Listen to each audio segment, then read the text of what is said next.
fait plaisir quand même. Bonjour Mohamed Aïssaoui. Bonjour. Vous êtes journaliste au Figaro littéraire.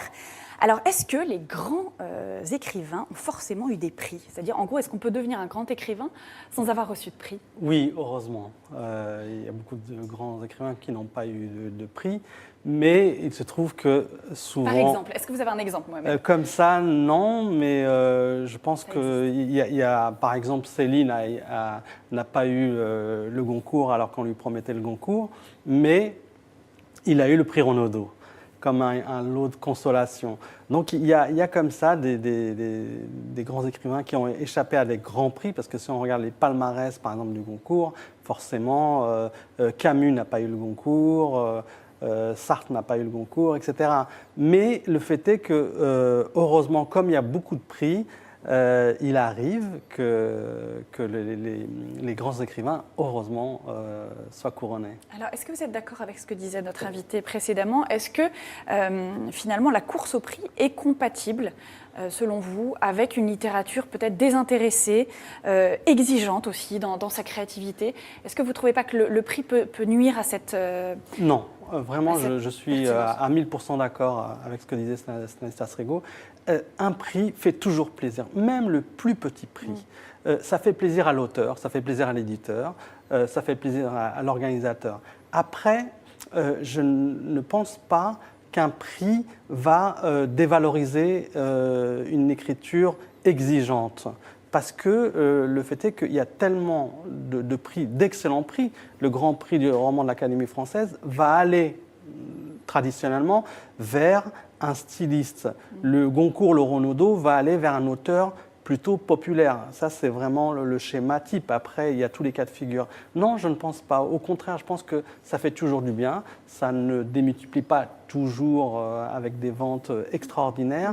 Mais le fait est, et le libraire suédois l'a dit, s'il n'y avait pas ces prix-là, on n'en parlerait pas, on ne serait pas aujourd'hui avec vous. Absolument. Mais justement, il y a quand même d'ailleurs, il y a un internaute qui pose une question qui va un petit peu dans ce sens. Est-ce qu'un prix, ça donne finalement une valeur marchande à un auteur, à un livre, ou est-ce que c'est une valeur littéraire qui est clairement confirmée? Mais les deux, parce qu'un prix littéraire va permettre de vendre beaucoup d'exemplaires, donc de faire vivre l'auteur qui parfois, et même très souvent, ne vit pas de sa plume, donc il va être tranquille sur ce plan-là. Et puis, il ne faut pas oublier que ceux qui décernent les prix littéraires, ce sont souvent des écrivains. Et c'est une reconnaissance énorme du travail de l'auteur. Donc, il ne bénéficie pas seulement de ventes démultipliées, mais les jurés du Goncourt, du Renaudot, du Médicis lui disent, voilà, vous êtes un grand écrivain, on reconnaît votre valeur littéraire et c'est énorme. Alors, il y a pas mal de réactions sur lefigaro.fr. On salue Vincent, notamment, qui demande est-ce que les maisons d'édition ne font pas pression sur les jurys? Bien sûr qu'elles font pression. C'est leur travail. Oui. Ça va même plus loin que des pressions par moment. Donc, il faut un bon éditeur, un bon attaché de presse pour être sûr de gagner un prix. Le travail de l'éditeur, évidemment, il est de travailler sur le texte, et il est considérable. Et un des pans de ce travail-là, c'est de défendre l'auteur, le livre, en allant voir le jury, en envoyant le livre. Il y a des maisons d'édition qui n'envoient même pas le livre. Donc, ils n'ont pratiquement pas de chance. Mais il faut, tout à l'heure on a parlé de marketing, en littérature on est encore à la préhistoire du marketing. C'est un bon dos, voilà. Et le travail de l'éditeur, c'est quand même de rendre visible le livre.